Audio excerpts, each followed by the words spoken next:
नमस्कार, मी नीलाक्षी काळे-सालके. मातृगंधच्या सणांच्या गोष्टीमध्ये आपण ऐकणार आहोत पतेती. पारशी लोकांसाठी पतेती हा एक महत्त्वाचा धार्मिक दिवस आहे. आपल्या पंचांगाप्रमाणेच पारशी म्हणजे पर्शियन सध्याचे इराणी लोकांचे पंचांग हे चांद्र मासानुसार आहे. त्यांच्या सणाला ते यजदे जर्दी म्हणतात. पतेती, नवरोज व खोरदाद साल हे पारशांचे महत्त्वाचे सण एका पाठोपाठच येतात. पतेती हा वर्षाअखेरीच्या दिवशी, नवरोज हा नववर्षाच्या पहिल्या दिवशी आणि खोरदाद साल झरतुष्ट्राचा जन्मदिन हा पहिल्या महिन्यातल्या 6व्या दिवशी येतो.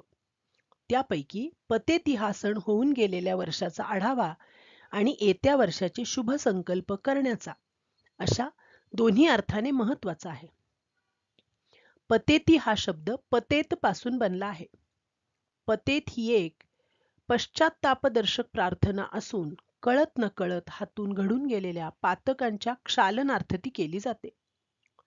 360 दिवसांच्या वर्षअखेरीचे 6 दिवस हे या प्रार्थनेचे असतात. यापैकी शेवटचा दिवस म्हणजे पतेती हा प्रार्थनेचा दिवस आहे. पतेती किंवा कोणत्याही पारशी सणाची तारीख 4 वर्षांनी एक दिवस अलीकडे येते. पारशी लोक सणाच्या दिवशी घर अंगण साफ करतात, ते फुलांनी शृंगारतात.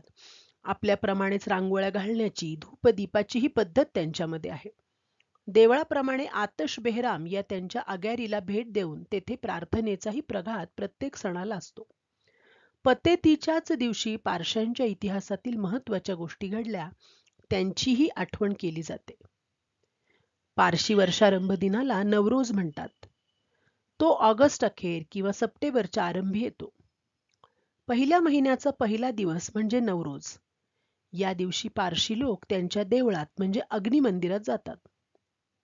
जिथे पवित्र अग्नी अहोरात्र पेटत असतो, तिथे प्रार्थना करून नंतर उरलेला दिवस आप्तेष्टांना भेटण्यात, खाण्यापिण्यात व नाटक, सिनेमा बघण्यात आनंदाने घालवतात.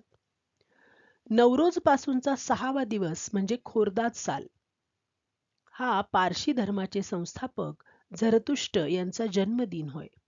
हाही दिवस प्रार्थना करून साजरा केला जातो. पारशी लोक मूळ इराणचे. इसवी सन 600च्या आसपास महम्मद पैगंबरांच्या अनुयायांनी इस्लामचा आक्रमक प्रसार सुरू केला. जे इस्लामचा स्वीकार करायला तयार नसत, त्यांची कत्तल करायलाही ते मागेपुढे पाहत नसत. अशा स्थितीत आपला समाज व आपला धर्म इराणमध्ये सुरक्षित राहणार नाही हे जाणून पारशी लोकांनी इराण सोडायचे ठरवले.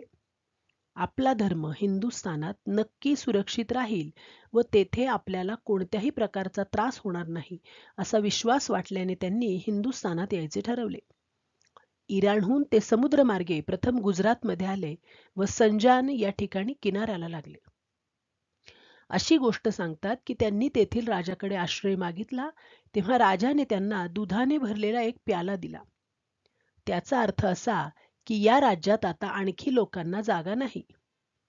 पारशांच्या प्रमुखाने त्या पेल्यात चमचाभर साखर टाकली आणि सुचवले की आम्ही येथील लोकात मिळून मिसळून राहू.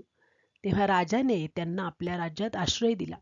अशा तऱ्हेने पारशी लोक प्रथम गुजरातमध्ये स्थायिक झाले. त्यांनी गुजराती भाषा व वेशभूषेचा स्वीकार केला आणि ते भारतीय संस्कृतीशी एकरूप झाले. धन्यवाद.